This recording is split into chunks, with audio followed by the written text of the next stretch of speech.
If you're anything like me, you grew up with Pokemon. My first Pokemon game was Pokemon Yellow, released all the way back in 1998, and the melodies from that game are pure nostalgia, evoking memories of counting down the hours for school to end so I could rush home and fill up my Pokedex. When the remake Let's Go Pikachu was released on Switch in 2018, you better believe that I was all over it, reliving my childhood monster by monster and melody by melody. Over 20 years later, those melodies reached their final evolution, graduating from the limited chipset of the Game Boy to a full-fledged orchestra. So I thought it'd be a lot of fun to compare the original 4-bit tunes to the lush orchestrations of Let's Go Pikachu, orchestrated by Shota Kageyama. We'll go over my favorite highlights of the score and the techniques used to orchestrate these tunes. Let's dive right in. Melody, call and response. Melody is one of the defining features of the Pokemon Yellow soundtrack, so I want to start by examining how Kageyama takes these classic tunes and orchestrates them while preserving the spirit of the original score. What better place to start than with the game's main theme?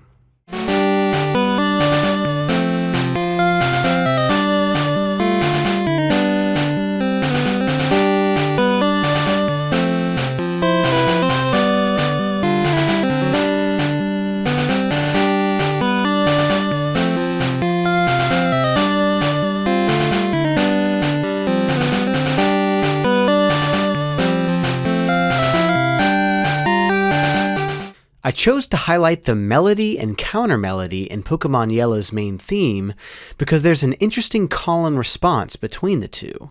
The melody will often play a phrase, and the counter melody will echo it.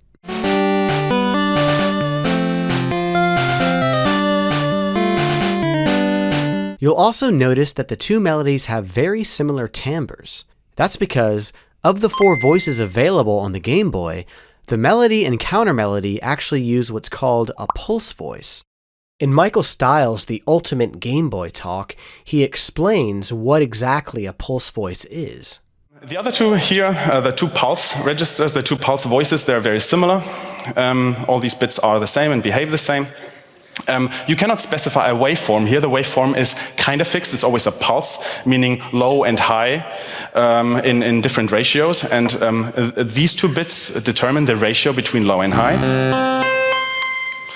12.5 high and the rest is low. 25%. 50, and then 75 should sound exactly like 25. It's just inverted. Because the melody and counter melody have similar timbres, to help make them distinct from one another, the track cleverly uses the stereo capabilities of the Game Boy, playing the melody through the left channel and the counter melody through the right.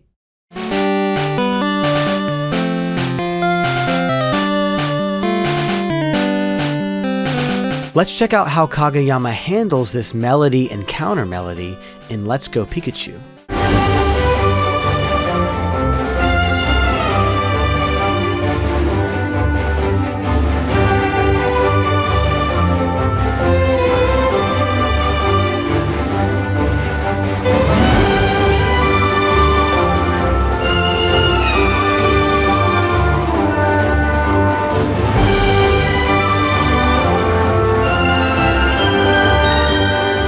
Kageyama doesn't reuse the counter melody verbatim, but since it's still there, it needs to be made distinct from the melody. If the two are too similar in timbre, they might be mistaken as the same idea. But the orchestra has a far greater range of timbre than the Game Boy, so Kageyama takes advantage of that and uses timbre to reinforce that the two ideas are distinct from one another.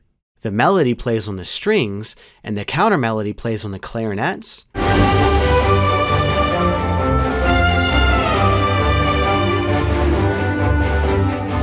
and then moves to the horns.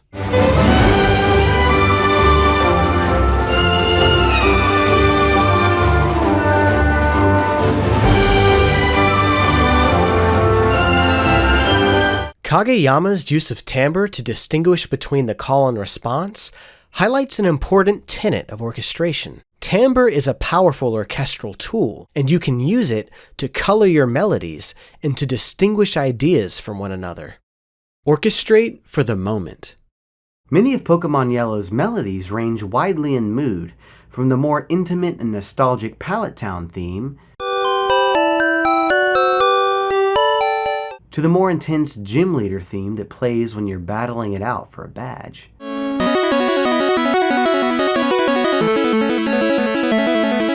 One of the big mistakes we composers often make is to over-orchestrate, unleashing too much of the orchestra than what's appropriate for the moment, or vice versa, under-orchestrating, leaving the arrangement sounding thin and weak.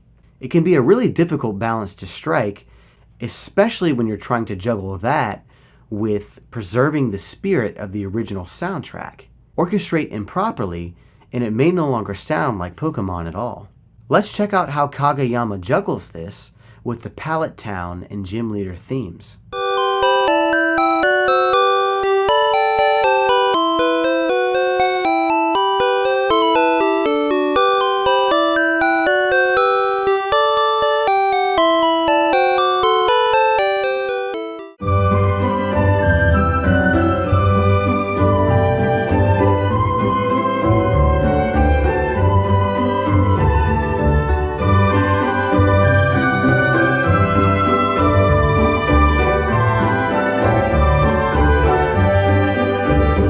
Kageyama makes a few key changes to the track. First, he slows down the tempo by around 20 beats per minute, going from 120 to about 100. Next, similar to the opening theme track, he simplifies the musical material. He completely scraps the original counter melody and accompaniment, replacing them with simple broken chords played by pizzicato strings. The melody is played entirely by the winds, with piccolo and flute in the same register for the first 4 bars.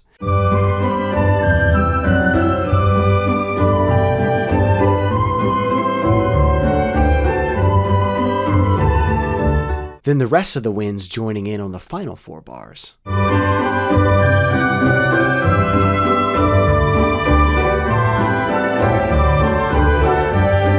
Since Pallet Town is the player's home, the Pallet Town melody is one of the most intimate in the game, so it needed to be orchestrated delicately. Kageyama handles this expertly. Although it's a simple arrangement with just winds and strings, it uses enough of the orchestra to still sound full and rich, but is gentle enough for the moment and allows enough space for the melody to come through. And most importantly, through all of these changes, it still feels like the Pallet Town theme. Let's move to the opposite end of the spectrum with the Gym Leader track.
The track starts with open fifths before breaking into the melody. Like with the opening theme, the melody in this track is also a call and response.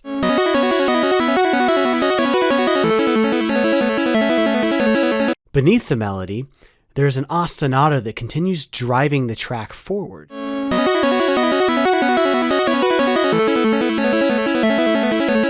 In the remake, Kageyama yet again chooses to simplify the material by cutting out the ostinato from the original track. Rather than relying on the ostinato to drive the forward momentum, he instead uses power chords in the guitar,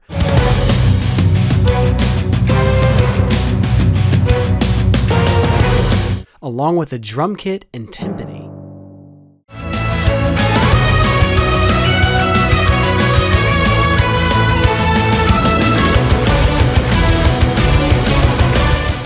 All of the changes work really well. It feels like a modern, refreshed version of the Gym Leader track, but once again, Kageyama manages to preserve the spirit of the original. Musical texture, a collage of sound. One of the most exciting aspects of orchestration is the exploration of combining different instruments to form a musical texture. These textures can range from simple doublings of instruments in the same family, say violins and violas, to very complex textures that incorporate literally the entire orchestra. In Paul Gilreath's The Guide to MIDI Orchestration, he describes texture as a collage of sound, emphasizing that not every instrument in the texture needs to stand out in order to contribute to it. What he means by this is that at some point when blending instruments together, they cease to be heard as separate things, and are instead perceived as a single layer, each instrument in the texture contributing its own element to it. Let me show you what I mean with the opening theme in Let's Go Pikachu.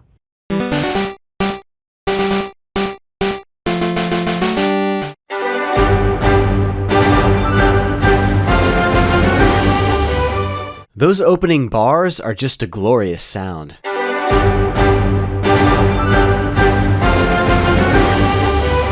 There's just so much power and force in those orchestra hits. So what's going on here? Everything pretty much stays the same as the original track. The same three notes are still being played, a G, F, and F sharp. They're just displaced across more octaves. The march-like rhythm also stays the same, with the snare sample played by the noise layer on the Game Boy replaced by a snare drum and timpani.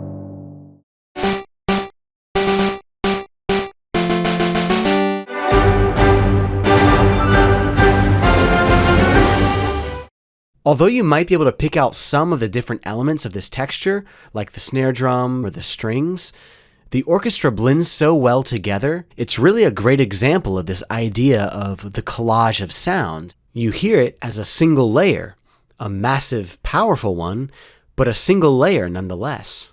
Another reason this section of the score is worth highlighting, however brief it may be, is that it's the musical texture alone that gives it its power. I've mentioned that it's just three notes and octaves, so there's no harmonic complexity. The rhythm is interesting, but the original track doesn't have anywhere near as much power as the Let's Go Pikachu version, despite having the same rhythm. In other words, it's all in the texture. I feel like the importance of texture is something that often gets overlooked in composing, in favor of other things like harmony or melody or production, but it can be just as impactful. Consider how you can make use of a collage of sound. Change to keep things interesting. Whether it's with the melody or accompaniment, Kageyama never lets the orchestration stay the same for too long. Even if it's just a slight change in instrumentation or articulation, the texture is almost always changing between sections and repetitions of the same idea.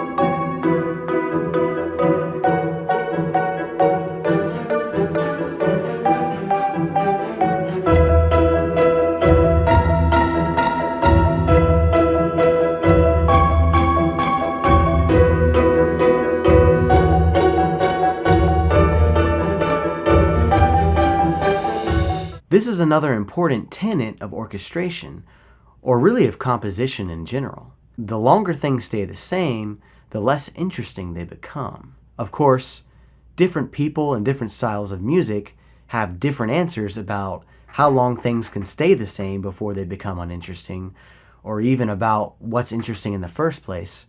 But it's an important idea to keep in mind. You can change and rearrange things to keep things interesting. If you made it this far, thanks for checking out the video. I hope you enjoyed this deep dive into how Let's Go Pikachu orchestrated these classic tunes and learned something new to apply to your own tracks. Be sure to like and subscribe for more videos like this in the future, and I'll see you next time.